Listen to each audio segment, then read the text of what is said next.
Panorama group, जो सोचता है वो करता है। आपके अपने सपनों का आशियाना। हम लोग खुद ही स्तंभ हैं, क्योंकि हम लोग को बिल्कुल उम्मीद नहीं थी और तमाम जो रिपोर्टें आ रही थी, जो सर्वे का जो रिपोर्ट आया था, उसमें सब जगह हम लोग चुनाव जीत रहे थे, लेकिन अचानक ये परिणाम आया है। हमको लगता है कि हम लोगों को इस पर चिंतन करना चाहिए।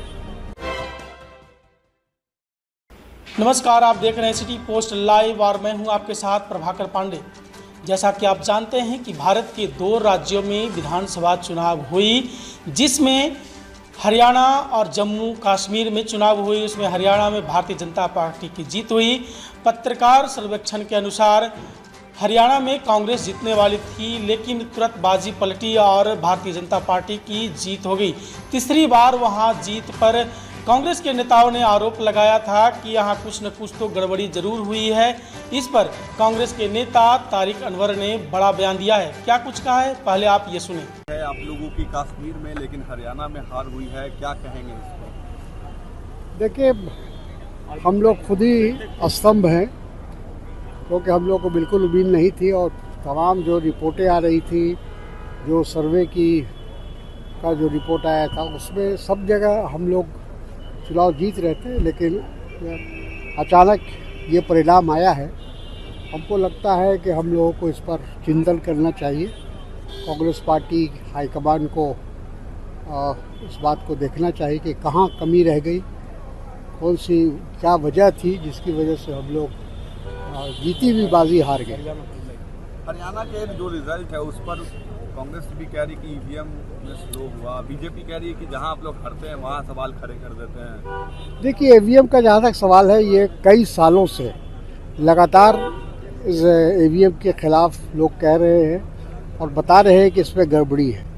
जिस देश ने ईवीएम की ईजाद किया था, उसने भी अपने यहाँ ईवीएम का इस्तेमाल करना बंद कर दिया है। दुनिया में कहीं अब शायद ईवीएम नहीं इस्तेमाल होता है। एक हमारा ही देश है जहाँ ईवीएम होता है। ईवीएम में गड़बड़ी के चांसेस है और ये बात कई बार कही जा चुकी है चुनाव आयोग को। अब चुनाव आयोग को फैसला लेना है।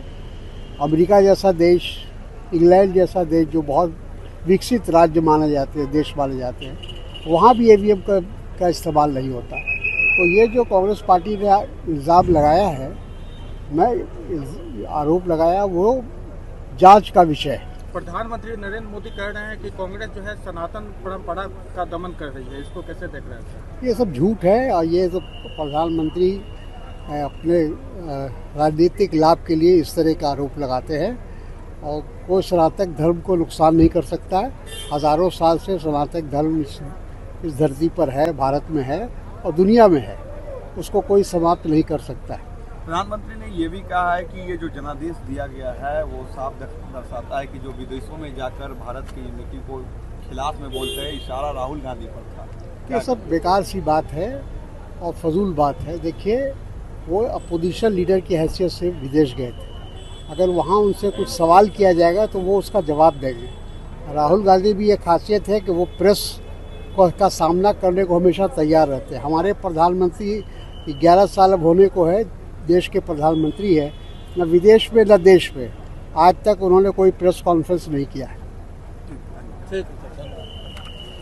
कांग्रेस के नेता तारिक अनवर ने कहा कि मैं हमेशा और मेरी पार्टी हमेशा ये आरोप लगाते आया है और ये सत्य भी है कि ईवीएम में कुछ न कुछ तो गड़बड़ी ज़रूर है, क्योंकि जितने भी देश है कहीं भी ईवीएम का अब उपयोग नहीं होता है चुनाव में।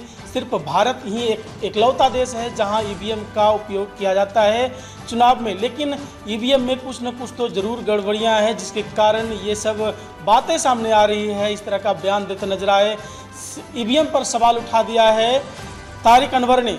तो वहीं नरेंद्र मोदी ने ये कहा कि सनातन धर्म को दमन कर रही है कांग्रेस। इस पर तारिक अनवर ने कहा कि हजारों वर्षों से चलते आ रहा सनातन धर्म पूरे विश्व में फैला हुआ है और सनातन धर्म को कोई मिटा नहीं सकता। ये सब राजनीति की बात है। प्रधानमंत्री सब सिर्फ राजनीति कर रहे हैं इस मुद्दे को उठाकर। तो वहीं राहुल गांधी विदेश में जाकर विवादित बयान भारत को लेकर किया था। इस पर तारिक अनवर ने कहा कि हमेशा मीडिया के सामने राहुल गांधी आते हैं, प्रेस कॉन्फ्रेंस करते हैं, लेकिन प्रधानमंत्री का कभी भी प्रेस कॉन्फ्रेंस नहीं हुआ है। और यदि कोई भी पत्रकार किसी भी नेता से सवाल करता है तो उसका जवाब देना लाजमी है। और ये सिर्फ जवाब दिए थे राहुल गांधी, इस पर कोई राजनीति नहीं होनी चाहिए। और यदि ये बात उठा रहे हैं तो मैं ये कहना चाह रहा हूँ कि प्रधानमंत्री नरेंद्र मोदी प्रेस कॉन्फ्रेंस क्यों नहीं करते? इतने सालों के बाद एक भी प्रेस कॉन्फ्रेंस का नहीं हुआ है, इस तरह का बयान देते नजर आए। तो क्या कुछ कहा है मैंने आपको सुनाया। फिलहाल इस खबर में बस इतना ही। आगे के तमाम खबरों के लिए बने रहें मेरे साथ। वीडियो को लाइक करें, शेयर करें, चैनल को सब्सक्राइब करना ना भूलें। धन्यवाद।